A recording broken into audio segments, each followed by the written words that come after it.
Até esse ponto, ou seja, a gente observou literalmente essa metade. Até esse ponto do vinho delevrado, a gente está falando especificamente sobre as tecnologias de fermentação. Tecnologias das fermentações.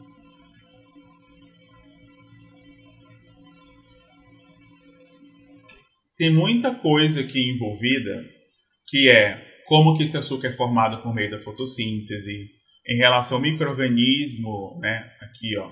Quais são os tipos de açúcares que eu posso utilizar na fermentação para a produção de etanol, né? Qual a fonte de matéria-prima diferente, os micro-organismos, quais são as condições de temperatura, pH e atmosfera em que eles devem estar para que a minha fermentação aconteça e minimizar a quantidade de subprodutos, né, produtos que não sejam etanol. O tratamento em si, que a gente já conversou bastante, né, sobre isso. O vinho delevrado, eu estou tentando lembrar com a parte que eu esqueci. Os contaminantes que podem fazer com que minha fermentação não aconteça, obviamente. Né? E um ponto interessante também são os aspectos dessa fermentação. Como eu sei quando minha fermentação é boa, quando ela está ruim? Nossa, minha fermentação está com cheiro meio adocicado, um cheiro doce de cana. Tá bom, tá com cheiro de vinagre. E tem muita mosca presente na minha fermentação. E essas bolhas grandes aqui? Tudo isso são considerados contaminações de fermentação. Então a gente vai ter um momento específico que vamos conversar sobre essas etapas, sobre esses assuntos. Então aqui a gente já tem toda a tecnologia de fermentação, onde meu vinho delevrado, como já tem aqui a indicação do fluxograma, ele segue para a etapa de destilação. Aí aqui ele já sai da usina, na verdade a fermentação já faz parte da destilaria. Mas especificamente aqui a gente já entra nos aparelhos de destilação. Aparelhos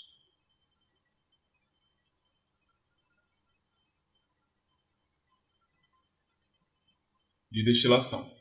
Nesse caso, são vários equipamentos utilizados para isso. A gente vai ver também em um dado momento, em outro momento, quais são os equipamentos aqui que são utilizados na destilação. Voltando, o mais importante é a gente perceber os termos envolvidos e o que eles significam. Uma vez que o meu vinho delevrado sai da dorna volante, ele segue para a destilação. A destilação é a operação unitária onde a gente separa várias substâncias por diferença de ponto de ebulição. Ou seja, se aqui no vinho delevrado eu tenho, vamos dizer assim, 10 substâncias. 1, 2, 3, 4, 5, 6, 7, 8, 9, 10. Cada uma delas tem um ponto de fusão diferente. Ou seja, ebulição. Ponto de ebulição diferente. Vai 60, 70, 80, 90, 100, 110, 120, enfim. Essas diferenças de pontos de ebulição são que vão me permitir separar as substâncias entre elas. Vamos conversar isso também mais à frente na destilação. Então, ou seja, uma vez que eu destilei, eu tenho meu vinho. Meu vinho tem água, tem etanol e tem várias outras substâncias que são voláteis, ou seja, mais leves que o etanol, e são pesadas, menos voláteis, né, do que o etanol. Então aqui, se a gente está falando de etanol, qual a temperatura de ponto de ebulição do etanol? 78,5 graus Celsius.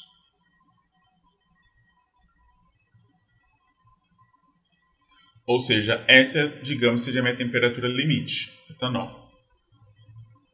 A água, qual a temperatura da água a nível do mar? 100 graus Celsius, temperatura da água. O que quer dizer? Terão substâncias que vão evaporar acima de 78 e abaixo de 100. e terão substâncias que vão evaporar abaixo de 78,5. Então, substâncias que evaporam, por exemplo, a 60 graus Celsius, são chamadas de voláteis. Elas saem aqui, no álcool de segunda. Substâncias que são mais pesadas, ou seja, menos voláteis que o etanol, tem água, basicamente, sua composição. Sai aqui na vinhaça. Que aqui a vinhaça tem basicamente água. Então, o que sobrou? As substâncias que têm ponto de ebulição próximas do etanol, que é 78,5. Todas elas são concentradas no que a gente chama de flegma. Nosso etanol está aqui. Esse flegma, na indústria de destilação, produção de álcool combustível, é reprocessado na retificação. Se a gente está num alambique, produtora de cachaça, esse flegma a gente vai chamar de cachaça, melhor, de aguardente. Então, já tem nosso processo de destilação, a bebida alcoólica está pronta para ser finalizada. Então, vamos voltar. Na destilação, a gente retira álcool de segunda, produto de topo. Retira vinhaça, produto de fundo. E retira flegma, produto lateral, que é o que eu desejo concentrar. Esse flegma, que tem o etanol, segue para a retificação. A destilação aqui e a retificação também correspondem à mesma coisa industrial. É uma coluna que separa ponto de ebulição diferente. Por que tem nome diferente, Hildo? Porque a função muda. A principal função da destilação é esgotar meu vinho em água e concentrar meu etanol. Na retificação, minha função é purificar. Eu retiro todas as impurezas presentes, além de água, obviamente, em excesso, mas todas as minhas impurezas têm que ser retiradas. E a partir daí, a gente obtém o etanol hidratado, que é utilizado nos postos combustíveis, nos carros de automóveis para locomoção. Na minha retificação, eu retiro impureza mais volátil do que o etanol, em torno de 60 graus Celsius. Pode sair aqui, álcool de segunda. Impureza menos volátil que o etanol. Água, basicamente, está na flegmassa. Eu não tinha comentado que da destilação para retificação, o que difere é a função e que na retificação meu objetivo é pureza. Se meu objetivo é pureza, eu preciso retirar as impurezas do sistema. Olha as impurezas aqui. Olha o fusel. Retirei minhas impurezas. Meu etanol hidratado, que é utilizado como combustível, ele pode ser reprocessado para retirar a água. Esse reprocessamento a gente chama de desidratação. Na desidratação a gente retira a água e sobra o etanol anidro. Etanol esse que é misturado à gasolina. Então aqui a gente já percebeu que é outro aspecto relacionado com tecnologia de fermentação. Na fermentação a gente tem um caráter mais químico. A química, a fisicoquímica faz parte de maneira primordial no bloco, nas etapas da tecnologia de fermentação. No aparelho de destilação a gente já tem um caráter mais físico, onde a gente literalmente separa a fração. Você está com um prato misturado com feijão e arroz, grão de feijão e grão de arroz, você vai fazer a separação. De um lado vai o arroz, de um lado vai o feijão e tem essa separação. Obviamente a química estará envolvida aqui nessa etapa, mas a gente tem um caráter apenas de separação física, separação de componente. Vamos à frente. Então, primeiro ponto. Após o vinho delevrado, ele segue para a destilação. O que significa destilação? É uma operação unitária de separação, separação física. Então, eu estou separando frações, ou seja, um componente que tem ponto de ebulição baixo, outro componente de ponto de ebulição intermediário e outro de tem ponto de ebulição elevado. Então, a gente está separando 100 graus Celsius de 78,5 graus Celsius de 60 graus Celsius. Por exemplo, leitura do início. Então, a operação unitária de separação física de uma mistura de líquidos através da diferença de ponto de ebulição. E aí tem, né, todo o processo físico-químico e termodinâmico. O produto final da destilação é chamado de vinhaça. Então, o produto de fundo ele é aquoso, que vem da destilação do vinho. Se ele é aquoso, eu não posso ter presença de etanol. Eu não posso perder etanol no fundo, na retirada da vinhaça. É isenta em etanol. Esse produto de fundo da vinhaça, ele tem uma função industrial muito grande, porque ele tem sais minerais envolvidos, né? Fósforo, potássio, nitrogênio, tem moléculas orgânicas aqui, alguns ácidos, então ele já tem uma grande função como nutriente, nesse caso como fertilizante, né? Foliar, de solo, na verdade. Você não joga na folha, você joga no solo.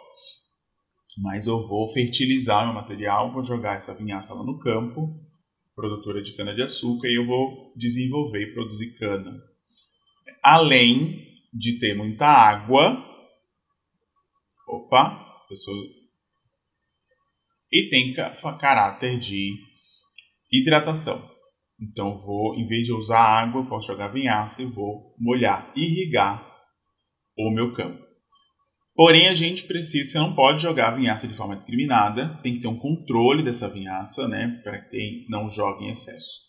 E aí, o setor ambiental ele determina quanto de vinhaça você pode pôr por um dado lote, uma dada frente de colheita. A gente tem o álcool de segunda, que é uma mistura hidroalcoólica impura. O que é que a gente tem aqui? Metanol. Não quero. A gente tem aqui, aldeído. Também não quero. Em algumas situações tem alguns ácidos e ésteres voláteis, mas basicamente são os dois. Nossa, mas a porcentagem em álcool é grande. Vou perder etanol no álcool de segunda. Não. Já falei das substâncias que são diferentes. O teu alcoólico é alto? Né, em relação ao que a gente mede álcool em relação a etanol.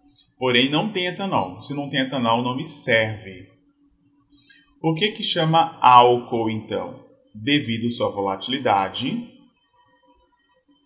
E esse segunda não corresponde à segunda geração.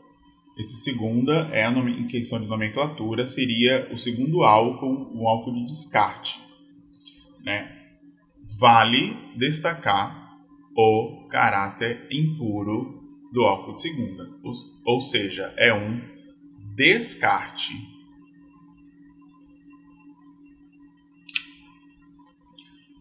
Beleza, eu destilei, retirei produto de topo, produto de fundo. O que me sobra? Retirada lateral, produto principal. Então esse flegma é o produto principal da destilação do vinho. Ele tem em torno de 35 a 65 pGL.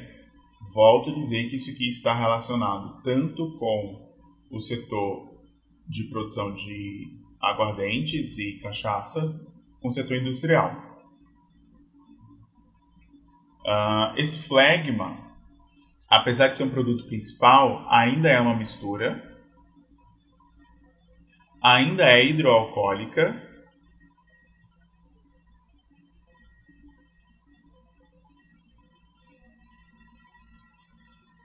e tem uma quantidade muito grande de impurezas presentes nesse material. Então esse flegma, né, se for cachaça, essas impurezas já são chamadas de congênere, porque é interessante. Se for etanol, por ser industrial, essas impurezas não devem estar presentes. Como eu tenho um teor alcoólico baixo, 65% de álcool, a gente viu que hidratado tem acima de 95%. E além disso, eu tenho todas essas impurezas, o que é interessante fazer? Reprocessar.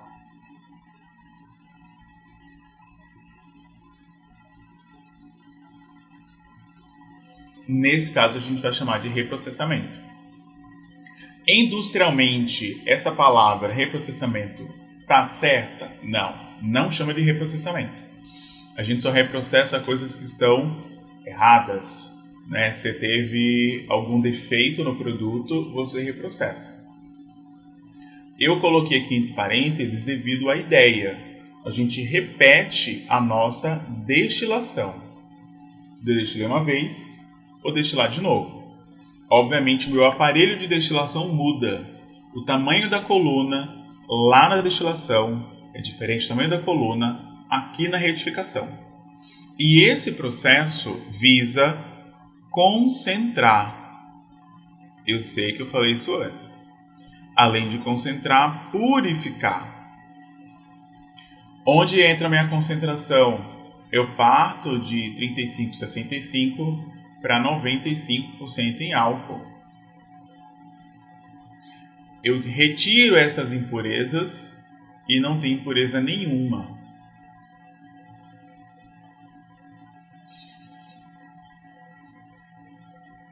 Para que eu consiga retirar essas impurezas, o que é que eu tenho que fazer? Retirar meu produto de fundo, flegmassa. Se eu tenho vinho, eu produzo vinhaça. Se eu tenho flegma, eu produzo flegmassa. Essa flegmassa é um produto também de fundo, aquoso, esgotado em álcool, assim como a vinhaça, oriundo da fermentação do flegma. Porém é diferente. Aqui eu já não tenho mais o caráter de fertirrigação que a vinhaça tem. Fertirrigação. Nesse caso, minha flegmassa não tem a fertirrigação. Não tem uma demanda biológica muito grande, já não tem a quantidade de aminoácidos livres, né? Nitrogênio amoniacal, já não tem potássio com fósforo. Então não tenho mais esse caráter porque eu tenho basicamente água, né? Você pode reutilizar essa água posteriormente.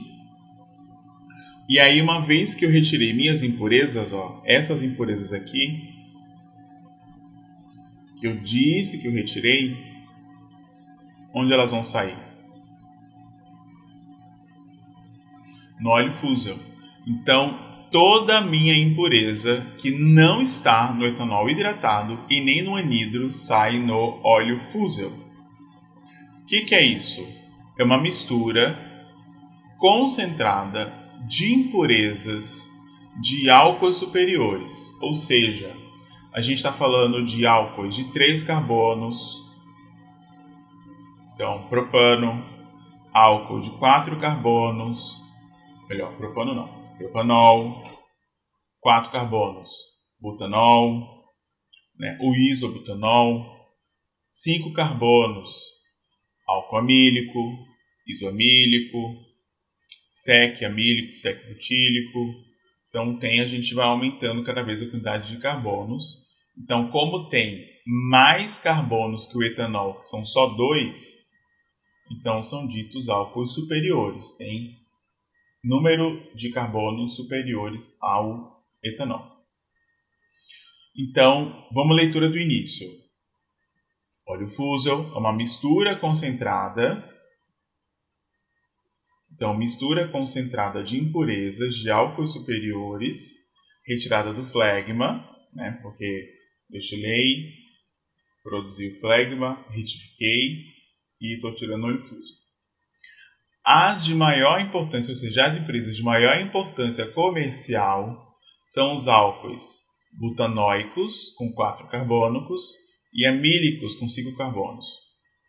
Esses álcoois, C4 e C5, ou seja, butanol, isobutanol, álcool amílico, eles são utilizados na indústria farmacêutica, indústria química, né?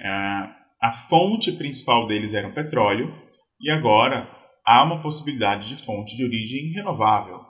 Então, esse óleo ele é resfriado, lavado, desidratado e depois segue para a separação das substâncias. Uma vez que eu retirei meu óleo fusel, aí sim eu tenho a produção do etanol hidratado, que é o que eu desejo produzir. Então, o que significa etanol hidratado? É o produto principal da retificação, ou o produto principal da destilação em si. Chegamos onde a gente queria.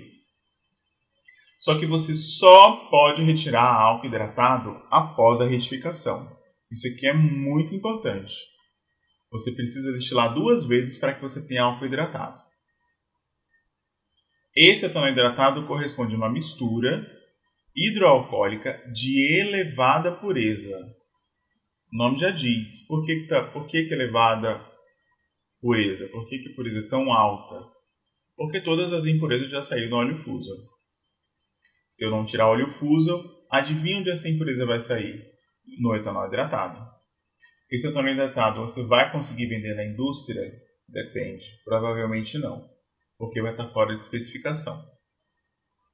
Logo, o etanol hidratado tem graduação alcoólica de 96% a 97% em volume, né? Então já tem essa fração. Quando comparado ao flegma, que tinha 35 e 65, e aí segue para desidratação e retirada obtenção do etanol anidro. Só que aqui a gente vai para um fluxograma. Então a gente está aqui, na minha destilação e na minha retificação. Ou seja, quando eu destilo, eu produzo álcool de segunda como impureza e produzo vinhaça como impureza. O que me sobra como produto principal? Flegma. Esse flegma segue para a retificação. Na retificação, tem que retirar a impureza. Então, retiro o álcool de segunda, que é produto volátil. Retiro flegmassa, que é produto não volátil, pesado. E aí eu tenho que retirar mais uma impureza, que é óleo fusel. Aqui na retificação, o que a gente tem? Etanol hidratado. Esse etanol hidratado, ele é queimado nos motores, né, nos automóveis. E para misturar a gasolina, desse etanol hidratado ele segue para a desidratação. A desidratação é um processo onde a gente retira a água. Essa desidratação industrial, né, se você for parar para observar, o aparelho utilizado, ou seja, o equipamento utilizado para a destilação e para a retificação, parece bastante da desidratação. Mas não é tão simples a gente retirar quase que 100% ou 100% da água presente no etanol. Essa água aqui ela é bem difícil de retirar.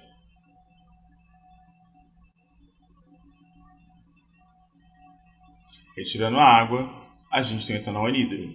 Mais à frente a gente vai ver por que é difícil retirar esse etanol, essa água do etanol hidratado.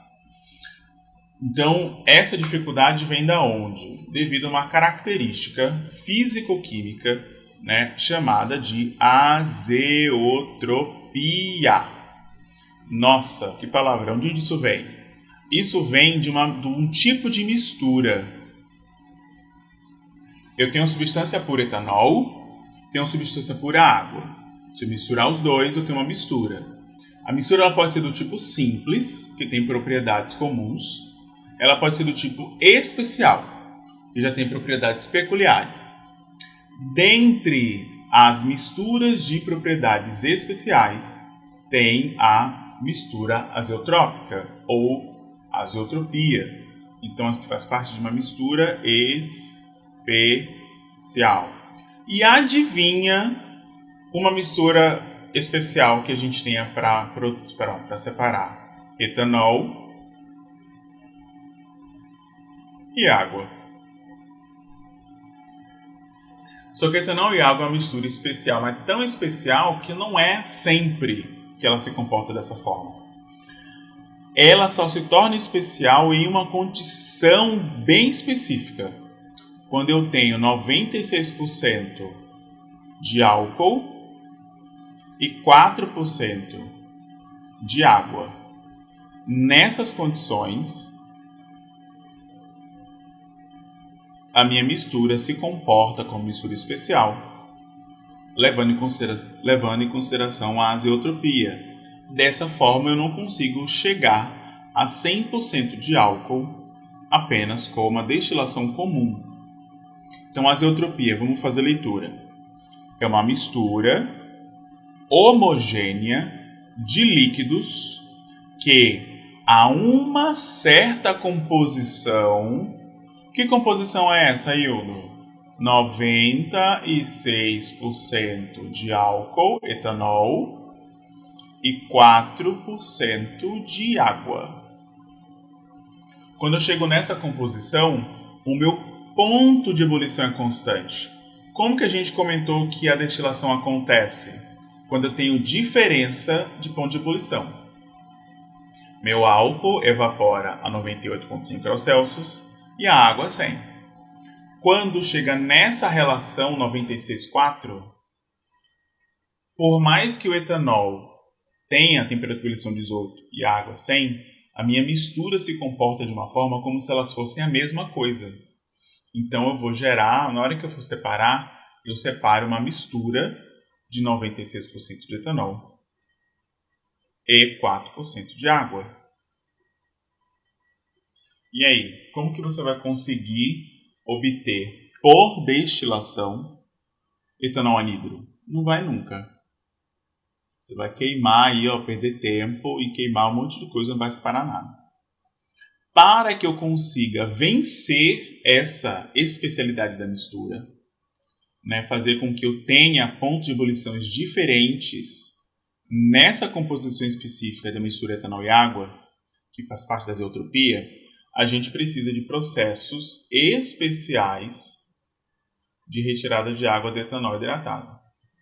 Então, essa desidratação pode ser por pendeira molecular, essa desidratação pode ser por destilação extrativa, pode ser por destilação azeotrópica, pode ser por processo de evaporação, pode ser por separação por membrana. E, filho, tem várias tecnologias, depende de quanto você quer. Quanto você quer pagar para que a gente tenha esse processo industrial de retirada de água do etanol. Uma vez retirada a água do etanol, a gente obtém o etanol, o álcool anidro, que aí a gente já falou sobre ele, que é o etanol retificado, ou seja, já concentrado e purificado, com concentração de 99,5 a 99,95. E nessa composição, a gente tem só etanol e ele é adicionado à gasolina. E a gente conseguiu passar por todos os tópicos, todos os termos da indústria sucroenergética. Não só vendo suas definições e nomenclaturas, não só memorizando esses nomes e os termos, mas entendendo profundamente onde que ele se encaixa. Uma vez que a gente sabe de onde ele vem e para onde ele vai, mesmo que você não use essas palavras que são escritas aqui, você vai conseguir dizer o que é e do que se trata, onde que está no nosso fluxograma da indústria sucroenergética. Esse material aqui será muito utilizado quando a gente for falar sobre destilação, aparelho de destilação. A gente só vai expandir mais os conceitos, mas ele vai ser revisto muitas vezes no nosso curso. E aí, por definição, né, o álcool é uma denominação genérica. Estou fazendo um emaranhado lá do início da nossa aula, que falava sobre falar que álcool, né, é uma coisa simples, né, uma nomenclatura genérica. Então, dessa forma, o álcool é uma denominação genérica para uma classe de compostos químicos ternários, né, que contém carbono, hidrogênio e oxigênio. Essa cadeia carbônica é ligada a uma ou mais hidroxilas. Então, o que a gente tem? Ó? Todas essas substâncias aqui são álcoois. Eu tenho hidroxila, ó, OH, ligada à cadeia carbônica, OH, ligado à cadeia carbônica, OH, ligado à cadeia carbônica, e OH, ligado à cadeia carbônica. Todos álcoois. Então, o que a gente tem? Ó? Metanol álcool metílico, etanol álcool etílico, né? Etanol ou álcool metílico, etanol, né? 2 ou álcool etílico. A gente tem, aqui é regra da IUPAC, né? A gente chama de propanol só. Mas, por via de regra, tem que ter um no meio, que é a fórmula mais simples. Mas tem propanol, 3 carbonos. Assim como o que mudou é a posição. Só para a gente fazer uma química orgânica da vida. Ó. Minha cadeia está aqui. Onde está tendo a ligação? No meu carbono, 3 último. E aqui, ó, prop, 3 carbono. Minha cadeia está aqui. Onde está o oxigênio, ou hidroxila, está ligado no do meio. Só para eu ter mudado o local onde que ele se liga, agora eu já tenho o 2. É a segunda posição onde esse hidroxila pode estar. Então a gente tem aqui, por exemplo, o propanol ou a SEC-propanol. Então, álcoois, tem vários tipos de álcoois, né, de diversas moléculas orgânicas, com várias quantidades de hidroxila. Então, só álcool, eu sei o que você está dizendo, mas é vago. Então, aqui o que a gente tem? O etanol etílico, ou seja, o álcool etílico ou etanol, é um composto ternário constituído de carbono, oxigênio e hidrogênio, que a gente já comentou sobre essa molécula. Né? E ele se apresenta como um líquido incolor. Foi no mercado, encontrou álcool, no caso etanol, azul, rosa, amarelo, tem corante. Ele é límpido, tem que estar brilhando. Sabe quando você pega espumante, que você consegue ver aquelas bolinhas? Límpido. Não pode ter precipitado, não ter corpo de fundo, não é para ter nada boiando. E também não tem que ter aspecto leitoso ou opaco. Ele tem cheiro agradável, né? Tem um cheiro gostosinho. Porém, ele é fortemente penetrante. E esse caráter fortemente penetrante do etanol se deve ao seu fator /sabor cáustico e ardente. Isso aqui só fazendo um paralelo para a cachaça, por melhor que seja a sua cachaça, por melhor que seja a sua aguardente, melhor que seja o seu whisky, sempre teremos esse aspecto ardente e cáustico. Esse cáustico significa que ele vai acabar desidratando as células do seu trato digestivo. Então, né, vai retirar um pouco de água e você consegue ter essa sensação de ardência, de queimor. Quanto maior esse alcoólico, maior essa sensação. Então, a gente precisa dele límpido, incolor, cheiro agradável e tem como característica cáustico, ardente e penetrante, mas isso não tem como tirar. Assim, muitas vezes a palavra álcool ela é utilizada para denominar o álcool etílico, né, ou etanol, por ser o composto alcoólico mais conhecido da classe. Por isso que eu comento que nada impede de você utilizar, você só precisa saber do que você está falando. Porém, essa prática, a rigor, né, a norma, ela está errada. Uma vez que eu tenho produção de etanol, eu posso produzi-lo na indústria. A gente já falou de etanol anidro e hidratado. Independente da composição dele ser hidratado ou anidro, tanto faz. eu posso ter esses dois álcoois na forma neutra, ou seja, álcool anidro neutro, álcool hidratado neutro, ou na forma desnaturada, álcool anidro desnaturado, álcool hidratado desnaturado. O que significa cada um desses termos? Vamos começar no neutro. O neutro representa o etanol, ou seja, o álcool etílico, que pode ser adicionado a produtos alimentares. Então, toda bebida mista, ou alguma substância em que você precisa de álcool, né, sei lá, uma conserva, geralmente acaba sendo em bebida, algum preparado. Se tiver alimento, tem que ser neutro. O que significa? Que ele é um álcool que pode ser chamado potável, fino ou qualidade industrial. Mas nesse caso, a gente está falando de que é um produto que ele tem um controle em relação ao produto final. Então a acidez é controlada, a quantidade de resíduo é controlado. Então todas essas impurezas são controladas ao máximo. Além disso, até porque o álcool anidro e o hidratado, mesmo sendo um produto puro, ele vai ser destinado para queima nos motores. Então, tem alguns fatores que me limitam, me dão liberdade para que eu tenha algumas outras substâncias que não vão atrapalhar em nada a queima, ou seja, a capacidade calorífica do etanol no motor. Quando a gente vai beber, aí a gente precisa tomar esse cuidado, porque pode ser que eu tenha algumas substâncias que para combustível seja válida, mas para alimento não. Devido a isso, uma vez que eu tenha, por exemplo, etanol tanto neutro ou anidro hidratado combustível, a gente pode desnaturar esse álcool. O que significa? A gente vai adicionar substâncias que vão conferir cor, por isso que a gente tem etanol rosa, azul, amarelo, sabor, então você vai dar um sabor estranho, né? Um sabor pungente, um sabor amargo, enfim.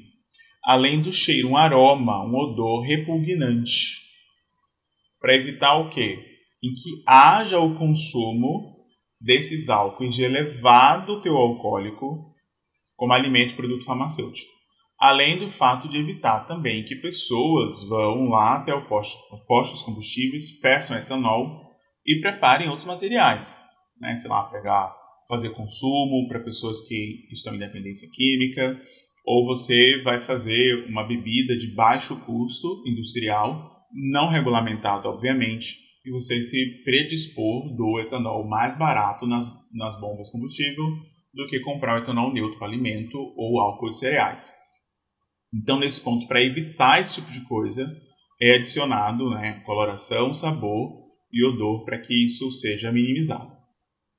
Partindo desse princípio, a gente já finaliza nosso conteúdo, onde, a partir do que a gente já observou, né, de todos esses termos da indústria sucroenergética, a gente pode expandir esses assuntos relacionados à produção de etanol. Ou seja, a gente vai se ver novamente quando a gente for falar da indústria de produção de etanol e da planta industrial na produção de etanol. É isso e tchau!